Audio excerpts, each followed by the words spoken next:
ये आज हम आप लोगों को प्रोज का है नहीं।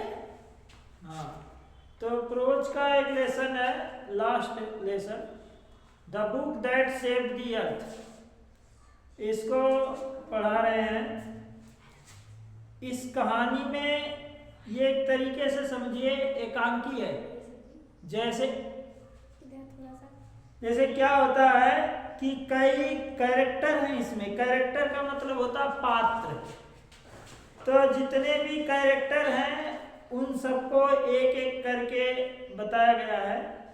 और mother goes is well known book of the nursery remain in English. ये मदर गूज में अंग्रेजी की नर्सरी की कविताओं की एक जानी मानी पुस्तक है। Do you think such a book can save plant earth from the Mortein invention. कह रहा है कि क्या आप जानते हैं ऐसी जो पुस्तकें हैं कि मंगल ग्रह के जो निवासियों के आक्रमण से पृथ्वी ग्रह को बचा सकती है। ये जो हमारी धरती किस तरह से सुरक्षित रहेगी ये किताब हमें बताती है। और उसी किताब के बारे में ये पूरी कहानी है। रीड दिस प्ले, इस नाटक को पढ़िए। Set 4 centuries in the future and find out. भविष्य में 4 शताब्दी तय कीजिए और पता लगाइए कि आने वाले फ्यूचर में क्या होने वाला है। देखो सीन 1, पहला सीन दिया, टाइम द 25th century, 25वीं सेंचुरी, 25वीं शताब्दी। ये कौन सी शताब्दी चल रही है? 21वीं। तो 25वीं शताब्दी की बात कर रहा है। Time the 25th century, place the museum of ancient history, department of the twin centuries on the plant earth. स्थान कौन सा है? The museum of ancient history, प्राचीन इतिहास का जो है 21वीं शताब्दी का प्राचीन इतिहास का विभाग, डिपार्टमेंट, विभाग है। और जहां पर हमें प्लांट के बारे में बताया जा रहा है, प्लांट और धरती के बारे में, धरती जो हमारी उपग्रह है उसके बारे में बताया जा रहा है। ठीक है, सॉरी, ग्रह, पृथ्वी जो ग्रह है हमारी उसके बारे में बताया जा रहा है। बिफोर राइज माने निकलने से पहले, spotlight shine the historian who sitting at the table down right. कह रहा प्राचीन इतिहास का एक जो है संग्रहालय है और इसमें बताया जा इतिहास का जो पर्दा उठता है। इस नाटक है ना, देखो बिफोर राइज माने पर्दा उठने से पहले का दृश्य है। जो इतिहासकार है, स्पॉटलाइट शाइन ऑन हिस्टोरियन, इतिहासकार इस पर जो है प्रकाश डाल रहा है, माने दिखा रहा है। क्या दिखा रहा है? देखो, who is sitting at the table down right, जो दाईं तरफ रखी हुई एक टेबल पर बैठा हुआ है और बता रहा है उसमें क्या रखा हुआ है। विच ए मूवी प्रोजेक्टर, एक मूवी प्रोजेक्टर रखा। प्रोजेक्टर जानते हो ना आप लोग, जो बड़ा सा ब्लैक बोर्ड होता है ना, स्मार्ट ब्लैक बोर्ड, जो प्रोजेक्टर होता है उससे फोकस मारते हैं तो उस पर पूरा चित्र दिखाता, मूवी दिखाता, वही मूवी चलती है। अभी प्रोजेक्टर बन गया है। पहले के टाइम में क्या होता था, दीवार पर कपड़ा बांध देते थे, सफेद कपड़ा, धोती होती जो भी, चाहे बड़ी साड़ी उड़ी बांध देते थे और वहां से दूर से फोकस मारते थे। लाइट मारते थे तो लाइट पड़ती थी उस पर्दे पर और जहां वो रील चलती थी उधर मशीन में, तो वही मूवी यहाँ पर दिखाते थे। और जो पर्दे से, वो आवाज पर्दे से नहीं आती थी, आवाज वो मशीन से आती थी। मशीन से स्पीकर कनेक्ट कर देते थे, माइक कनेक्ट कर देते थे बड़ा सा, और वो आवाज आती थी। आप लोग शायद देखे नहीं होंगे। अच्छा, तो उसी पर आधारित बना प्रोजेक्टर। अब प्रोजेक्टर क्या, ये बड़ा स्क्रीन होता है, बड़ा स्क्रीन होता है, ऊपर से फोकस मारेंगे और आगे सामने उसमें दिखाएगा, उसमें पढ़ाई का भी दिखाता है, मूवी भी दिखाता है, सब कुछ दिखाता है। तो ये प्रोजेक्टर वहां पर रखा हुआ है। Sign on the easel beside her reads Museum of Ancient History Department of the 20th Century। कह रहा है उसकी बगल में एक बोर्ड रखा हुआ, साइन बोर्ड रखा है, जिस पर लिखा है प्राचीन इतिहास का संग्रहालय, 20वीं शताब्दी का इतिहास। उस पर लिखा हुआ बोर्ड पर 20वीं शताब्दी का इतिहास। She stand and goes to audience। वह खड़ी होती है और दर्शकों के सामने झुकती। ऑडियंस मीन्स जानते क्या होता है, दर्शक। इसमें दर्शक भी होता है, श्रोता भी होता है। ऑडियंस ध्यान देना आप लोग। जैसे क्या होता है कि अगर कोई मूवी देख रहा है, पिक्चर देख रहा है, तो आप मूवी देख रहे हैं तो देखोगे ना, वो क्या चल रहा है उसको देखोगे। तो जो देखने वाले लोग होते हैं उनको ऑडियंस बोलते हैं, दर्शक बोलते हैं। लेकिन अगर कोई गाना गा रहा है, जैसे रेडियो पर गा रहा है, तो आप सुनोगे, तो सुनने वाले श्रोता हो गए ना, श्रोता भी ऑडियंस में आएंगे। अगर कोई लेखक किताब लिख दिया, राइटर कोई किताब लिख दिया, तो आप उस किताब को पढ़ोगे, उसको तो देखोगे नहीं, उसको पढ़ोगे, तो पढ़ने वाले भी ऑडियंस हो गए। ठीक है, तो यहाँ ऑडियंस का मतलब अगर दर्शक लिखा है तो ठीक है, जैसी सिचुएशन होती है वैसा ऑडियंस होता है। जैसे अगर कोई देखने वाली मूवी उसको देख रहा है तो ऑडियंस है। रेडियो पे गाना जो सुन रहे हैं तो वो जो श्रोता बोलते हैं हिंदी में, वो भी ऑडियंस है। और कोई राइटर की लिखी हुई स्टोरी अगर हम पढ़ रहे हैं, जैसे हम लोग स्टोरी पढ़ रहे हैं ये, तो हम लोग पढ़ ही सकते हैं ना, देख नहीं सकते हैं, तो हम लोग भी ऑडियंस हो गए, माने पाठक। हिंदी में उसको बोलेंगे पाठक, पढ़ने वाले। तो ऑडियंस का मतलब 3 तरीके से होता है। ठीक है, तो ये ऑडियंस के सामने झुकती है और जो है खड़ी होती है और सबके सामने झुकती है, सम्मान पर जो है सम्मान देती है लोगों को। हिस्टोरियन, इतिहासकार। Good afternoon, welcome to our museum of ancient history. करा गुड आफ्टरनून, दोपहर का नमस्कार, हमारे प्राचीन इतिहास के संग्रहालय में आपका स्वागत है। And to my department curiosities of a good old for of 20th centuries। कह रहा है और मेरे डिपार्टमेंट ने जो 20वीं शताब्दी की जिज्ञासा है, जो पुरानी जिज्ञासा जिससे हम दूर हो चुके हैं, उसके बारे में बात करेंगे। देखो, the 20th century was often called the era of the book। और 20वीं शताब्दी हमेशा पुस्तकों का युग कहा जाता था। 20वीं शताब्दी को क्या कहा जाता था? द टाइम ऑफ बुक, माने किताबों का समय। About everything from the entires to Julius book taught people how to and when to।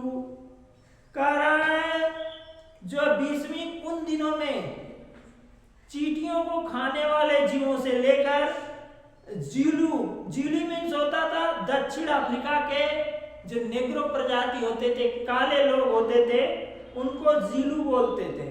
जीलू book taught people, किताबें लोगों को सिखाती थी, पढ़ाती थी। How to and when to and where to and why to. कर क्या सिखाती थी? कब, कैसे, कहाँ, क्यों, ये सब किताबें सिखाती थी लोगों को। कब? 20वीं शताब्दी में। 20वीं शताब्दी में एक ही चीज थी, केवल बुक के ही माध्यम से आप लोग सीख सकते थे। आज तो बहुत से माध्यम हैं, जैसे अगर आपको ये इतिहास के बारे में जानना है, चाहे चिड़ियों के बारे में जानना है, पक्षियों के बारे में जानना है, तो केवल किताबें ही एकमात्र साधन नहीं है आज के डेट में। आज तो मान लो आप किताब पढ़ के भी चिड़ियों के बारे में जान सकते हैं, चाहे जानवरों के बारे में जान सकते हैं, लेकिन 20वीं शताब्दी में यही था, केवल बुक ही एक आधार थी। तो ये बता रहा है। लेकिन आज आप जो है तमाम टीवी पे देख सकते हैं, डिस्कवरी चैनल पे देख सकते हैं, है ना, सब जानवरों के बारे में, सब चिड़ियों के बारे में सब बताएगा उसमें।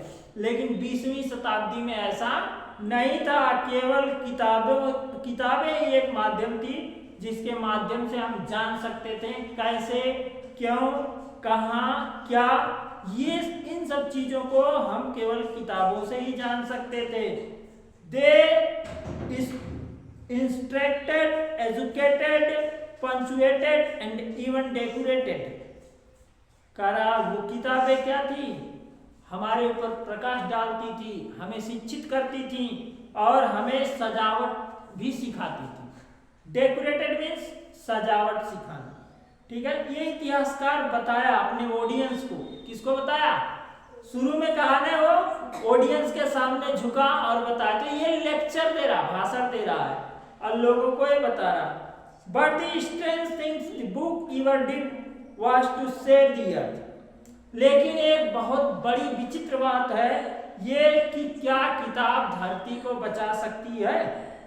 देखो, you have not heard about the Martin invention of 2040। क्या आपने कभी 2040 के खोज के बारे में, मंगल ग्रह के हमले के बारे में नहीं सुना है? Text what do they teach children now अडेज। करा आजकल लोग बच्चों को क्या सिखाते हैं? Well you know the invention never really happened.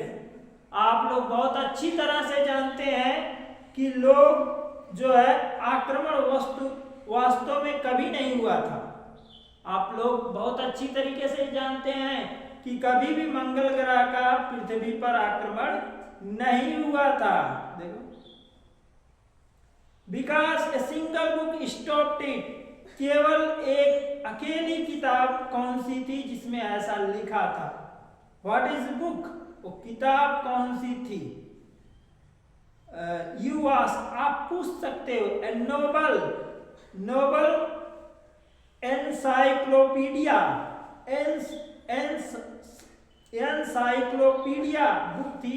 Nobel encyclopedia, a tome about rocket and missile, जिससे हमें रॉकेट और मिसाइलों के बारे में जानकारी मिलती थी। एक ग्रंथ था। A secret file from outer space, जो कि हमारे ग्रह से बाहर की एक सीक्रेट माने रहस्यमय फाइल थी, रहस्यमय किताब थी। देखो, no it was none of this. इनमें से ऐसी कोई किताब नहीं है। इट वाज, जो इनमें से थी। बट हियर, लेकिन यहाँ पर, let me turn on the histoscope and show you what happened many centuries ago. कह रहा है मैं इतिहासदर्शी शुरू करता हूँ, इतिहास को दिखाना शुरू करता हूँ और कुछ शताब्दी पीछे जाता हूँ, कुछ शताब्दी पहले की बात बताता हूँ। इन 2040 कब की? 2040 की बात, सॉरी, एगो पहले की बात, 2040 की बात ये बता रहा है। इमेजिनेशन कर रहा है। क्या बात है, तुम लोग समझ नहीं रहे बात। ये इमेजिनेशन करता है, मतलब कल्पना करता है, इमेजिन करता है। जैसे आज 2020 है, 2024 है हम लोगों के सामने, तो 2024 में क्या हो रहा है ये हम जान रहे हैं, बट 2040 में क्या होगा इसको हम अभी तक देख नहीं सकते। इमेजिन कर सकते हैं, कल्पना कर सकते हैं, सोच सकते हैं कि ऐसे हो सकता है। जिस तरह से टेक्निक बढ़ रही है वैसे हम सोच सकते हैं। जैसे अभी आप पीछे देखते थे, पहले केवल पेट्रोल वाली गाड़ी आती थी, डीजल पेट्रोल यही दो गाड़ी आती थी। फिर धीरे धीरे थोड़ा टेक्निक डेवलप हुई, सीएनजी आई है, उसके बाद फिर और टेक्निक डेवलप हो गई। अब क्या, बैटरी वाली आ गई। फिर थोड़े दिन में और टेक्निक डेवलप होगी तो कई यूरेनियम थोरियम से चलने वाली गाड़ी भी आ सकती है।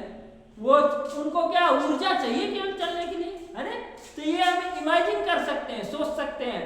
पहले क्या था, उससे पहले 2000 में या 2010 में 15 में छोटा फोन चलता था, लैंडलाइन फोन चलता था। हम लोग इमेजिन नहीं कर सकते थे कि ऐसा होगा। आज देख लो दुनिया कैसे है ना? हर चीज ऑनलाइन हो रहा है। तो इस तरह से कल्पना कर रहा है कि 2040 में क्या होगा, कल्पना करके इस चीज को बता रहा है। समझ रहे हैं ना? देखो,